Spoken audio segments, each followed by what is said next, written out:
ಬೆಳಗಿನ ತಿಂಡಿಗೆ ಹೋಟೆಲ್ ಸ್ಟೈಲ್ನಲ್ಲಿ ಇವತ್ತು ದೋಸೆ ಹೇಗೆ ಮಾಡೋದು ಅಂತ ತೋರಿಸ್ತಾ ಇದ್ದೀನಿ. ನೀವು ವಿದ್ಯಾರ್ಥಿ ಭವನದಲ್ಲಿ ತಿಂದಿದ್ರೆ ಅಲ್ಲಿ ದೋಸೆ ಸ್ವಲ್ಪ ದಪ್ಪಕ್ಕಿರುತ್ತೆ. ನಾರ್ಮಲ್ ಬೇರೆ ಹೋಟೆಲ್ಗಳಿಗಿಂತ ಅಲ್ಲಿ ದೋಸೆ ಕ್ರಿಸ್ಪಿಯಾಗೂ ಇರುತ್ತೆ, ಬಟ್ ದಪ್ಪ ಇರುತ್ತೆ ಸ್ವಲ್ಪ. ಅದೇ ಪ್ರಯತ್ನದಲ್ಲಿ ನಾನು ಇವತ್ತು ಆ ಥರ ಮಾಡೋಕ್ಕೆ ಟ್ರೈ ಮಾಡಿದ್ದೀನಿ. ಟೇಸ್ಟ್ ಅಂತೂ ತುಂಬ ಚೆನ್ನಾಗಿತ್ತು. ಟೆಕ್ಸ್ಚರ್ ಒಂಚೂರು ಡಿಫ್ರೆಂಟ್ ಅನಿಸ್ತು ನನಗೆ, ಬಟ್ ಓವರಾಲ್ ಆಗಿ ಚೆನ್ನಾಗಿತ್ತು. ನೀವು ಒಂದ್ಸಲ ಮಾಡಿ ನೋಡ್ಬೋದು. ಹೇಗೆ ಮಾಡೋದು ಅಂತ ತೋರಿಸ್ತೀನಿ. ಮೊದಲಿಗೆ ಒಂದು ದೊಡ್ಡ ಪಾತ್ರೆಗೆ ನಾನಿಲ್ಲಿ 1 ಕಪ್ನಷ್ಟು ದೋಸೆ ಅಕ್ಕಿ ತೊಗೊಂಡಿದ್ದೀನಿ. ಅದೇ ಕಪ್ನಲ್ಲಿ 1 ಕಪ್ನಷ್ಟು ರೆಡ್ ರೈಸ್ ತೊಗೊಂಡಿದ್ದೀನಿ.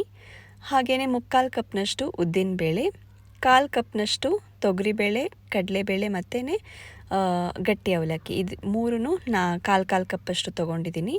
ಹಾಗೆಯೇ ಒಂದು 2 ಸ್ಪೂನಷ್ಟು ಮೆಂತ್ಯ ಕಾಳು. ಇದಿಷ್ಟನ್ನು ಚೆನ್ನಾಗಿ ನೀರಿನಲ್ಲಿ ಒಂದು 4-5 ಸಲ ತೊಳ್ಕೊಬೇಕು.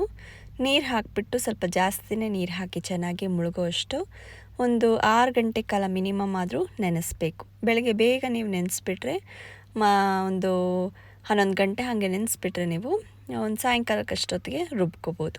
ಚಳಿಗಾಲ ಮಳೆಗಾಲ ಆದರೆ ಬೆಳಗ್ಗೆನೇ ನೆನೆಸ್ಬಿಟ್ಟು ಮಧ್ಯಾಹ್ನ ಬೇಕಾದರೂ ನೀವು ರುಬ್ಬೋದು. ಇದನ್ನು ಒಂದು ಪ್ಲೇಟ್ ಮುಚ್ಚಿಬಿಟ್ಟು ಒಂದು ಸಂಜೆ ಅಷ್ಟೊತ್ತಿಗೆ ನಾನು ಇದನ್ನು ರುಬ್ಕೋತಾ ಇದ್ದೀನಿ. ಇದ್ರ ನೀರೆಲ್ಲ ಚೆಲ್ಬಿಟ್ಟು ಹೊಸ ನೀರು ಹಾಕಿ ರುಬ್ಕೋತೀನಿ. ಇದು 2 ಬ್ಯಾಚಿಗೆ ರುಬ್ಕೊಳ್ಳೋಷ್ಟಾಗಿದೆ ನಮ್ಮ ಮನೇಲಿ ಅಳತೆಗೆ. ಇದರಲ್ಲಿ ಏನಿಲ್ಲ ಅಂದರೆ ಒಂದು 20, ಈ ಅಳತೆಗೆ ಒಂದು 20 ದೋಸೆ ಆರಾಮಾಗಿ ಆಗುತ್ತೆ.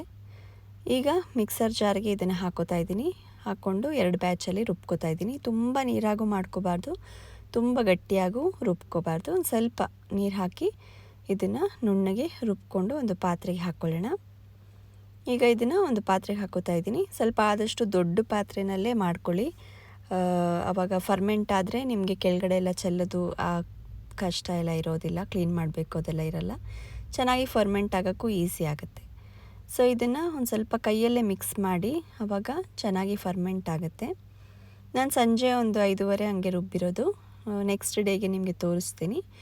ಅದು ಬೆಳಗ್ಗೆ ಎದ್ದಿದ ತಕ್ಷಣವೇ 7 ಗಂಟೆ ಅಷ್ಟೊತ್ತಿಗೆ ನಾನು 2 ಕಪ್ನಷ್ಟು ಅಕ್ಕಿ ಹಿಟ್ಟು, ಯಾವ ಕಪ್ಪಲ್ಲಿ ನಾನೆಲ್ಲ ಅಕ್ಕಿ ಎಲ್ಲ ಮೆಷರ್ ಮಾಡಿದ್ನೋ ಬೇಳೆ ಎಲ್ಲ, ಅದೇ ಕಪ್ನಲ್ಲಿ 2 ಕಪ್ಪಷ್ಟು ಅಕ್ಕಿ ಹಿಟ್ಟು, ರುಚಿಗೆ ಎಷ್ಟು ಬೇಕೋ ಅಷ್ಟು ಉಪ್ಪು, ಹಾಗೆಯೇ 1 ಸ್ಪೂನಷ್ಟು ಸಕ್ಕರೆ, ಇದು ಮೂರನ್ನು ಹಾಕಿ ಮಿಕ್ಸ್ ಮಾಡಿ ನೀರು ಹಾಕಿಬಿಟ್ಟು ಇದನ್ನು ಸ್ವಲ್ಪ ಒಂದು ಪೇಸ್ಟ್ ಥರ ಮಾಡಿಕೊಂಡು, ಸ್ವಲ್ಪ ನೀರಾಗೆ ಮಾಡ್ಕೊಳ್ಳಿ.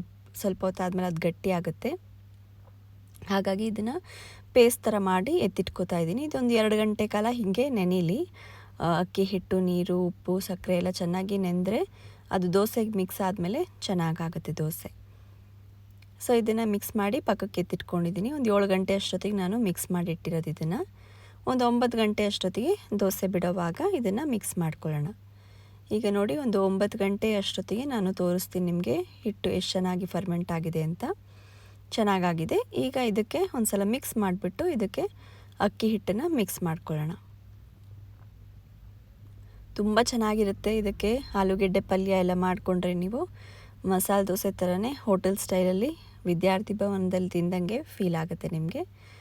ಈಗ ಇದನ್ನು ಅಕ್ಕಿ ಹಿಟ್ಟನ್ನು ಹಾಕಿ ಮಿಕ್ಸ್ ಮಾಡ್ಕೋತಾ ಇದ್ದೀನಿ. ನೋಡ್ಕೊಳ್ಳಿ, ನೀರು ಸ್ವಲ್ಪ ಬೇಕು ಅನ್ಸಿದ್ರೆ ಒಂಚೂರು ನೀರು ಹಾಕಿ ಮಿಕ್ಸ್ ಮಾಡ್ಬೋದು. ಬಟ್ ಇವಾಗ ಕನ್ಸಿಸ್ಟೆನ್ಸಿ ಕರೆಕ್ಟಾಗಿದೆ ನೋಡಿ, ಇಷ್ಟಿದ್ರೆ ಸಾಕು. ತುಂಬ ನೀರಾದರೂ ಚೆನ್ನಾಗಿರಲ್ಲ. ಇದನ್ನು ಸ್ವಲ್ಪ ದಪ್ಪಕ್ಕೆ ಬಿಡಬೇಕು, ಆವಾಗ ಚೆನ್ನಾಗಿರುತ್ತೆ. ಅದೇ ಥರನೇ ನಿಮಗೆ ಟೆಕ್ಸ್ಚರ್ ಎಲ್ಲ ಬರುತ್ತೆ. ತವಾ ಬಿಸಿ ಮಾಡಿ ಸ್ವಲ್ಪ ನೀರು ಹಾಕಿ ಎಣ್ಣೆ ಎಲ್ಲ ಹಾಕಿ ಕಾದ್ಮೇಲೆ ಚೆನ್ನಾಗಿ ಇದಕ್ಕೆ ದೋಸೆ ಬಿಡಬೇಕು. ಸ್ವಲ್ಪ ದಪ್ಪಕ್ಕೆ ಬಿಟ್ಕೋತಾ ಇದ್ದೀನಿ ನಾನು.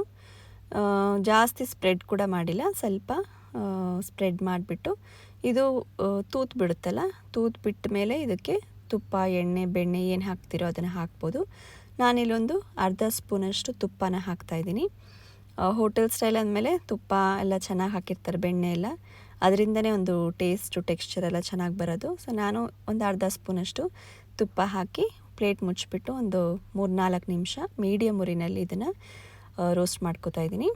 ಆದಷ್ಟು ಸ್ಲೋ ಟು ಮೀಡಿಯಮ್ ಇಟ್ಕೊಳ್ಳಿ, ಆವಾಗ ನಿಮಗೆ ಕೆಳಗಡೆ ಬ್ರೌನಾಗಿ ಟೆಕ್ಸ್ಚರ್ ಚೆನ್ನಾಗಿ ಬರುತ್ತೆ. ಇಲ್ಲಾಂದರೆ ಬೇಗ ಮಧ್ಯದಲ್ಲಿ ಮಾತ್ರ ಸೀದೋದಂಗಾಗಿ ಸೈಡ್ಸಲ್ಲೆಲ್ಲ ನಿಮಗೆ ಕ್ರಿಸ್ಪಿನೆಸ್ ಬಂದಿರಲ್ಲ.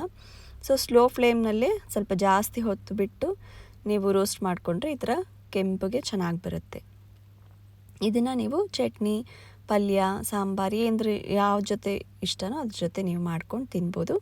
ನೀವು ಒಂದು ಸಲ ಟ್ರೈ ಮಾಡಿ ನೋಡಿ, ಕಮೆಂಟ್ಸ್ನಲ್ಲಿ ಹೇಗೆ ಬಂತು ಅಂತ ಹೇಳಿ.